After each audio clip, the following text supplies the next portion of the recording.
Ako po si Quincy A. Jowali. Ngayon po ay gusto ko pong ibahagi ang aking natutuhan tungkol sa kasaysayan ng tula.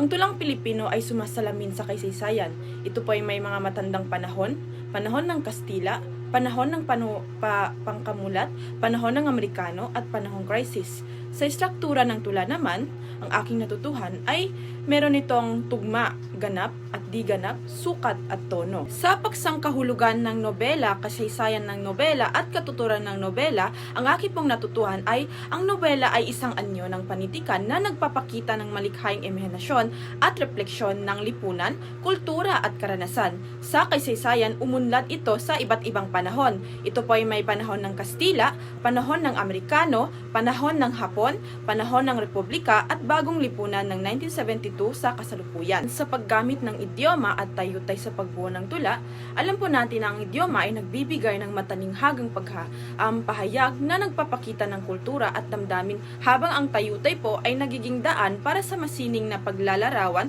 gamit ang paghambing, pagtutulad at pagwawangis, pagbibigay buhay sa mga bagay o pagsasatao at pagpapalabis o pagmamalabis. Sa elemento ng dula po naman, ang aking natutuhan ay ang dula ay isang masining na pagtatanghal ng kwento na binubuo ng mahalagang elemento katulad ng script, aktor, dialogo, tanghalan, direktor, manonood at tema. Ang mga sangkap tulad ng tagpuan, tauhan, at banghay ay nagbibigay po ayos sa daloy ng kwento mula sa simula hanggang wakas. Ngayon naman, ano ang dula? Ano ba ang dula? Ang dula ay naglalaman ng mga damdamin, pananaw at suliranin ng tao sa isang partikular na panahon o kultura. Ito po ay may iba't ibang uri ng dula tulad ng komedya, trahedya, melodrama at tragikomedyang na naglalaman ng mga tema mula sa kasawian hanggang sa kaligayahan ng mga tauhan. So yun po ang dula. Ngayon naman, ano ang elemento ng nobela? Ang elemento ng nobela, kabilang dito ang tauhan, mga pangunahin at pantulong na karakter. Tagpuan naman, lugar at panahon ng mga pangyayari. At ang banghay ay pagkasunod-sunod ng mga pangyayari. Ang pananaw naman ay ang perspektibo ng naratibo. At ang tema naman ay ito ang paksang diwa. At ang damdamin ay ito ang emosyon ng mga tauhan. At ang pamamaraan ay estilo ng may akda. Ngayon naman ay ating tatalakayin kung anong ibang uri ng tayutay.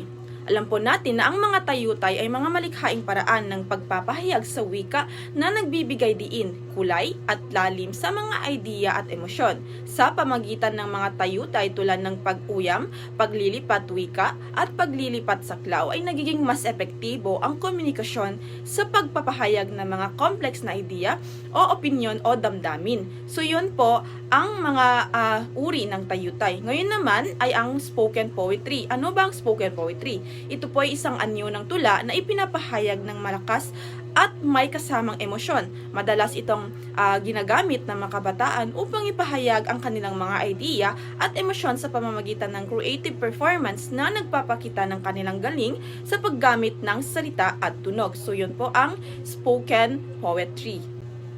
Ngayon naman ay dadako tayo kung ano ang poetika. Ano nga bang poetika? Ang poetika po ay tumutukoy sa sariling definasyon at pananaw ng isang manunulat hinggil sa panitikan, kabilang ang mga layunin, pamantayan at pananaw nito sa moral at politikal na aspekto ng pagsulat.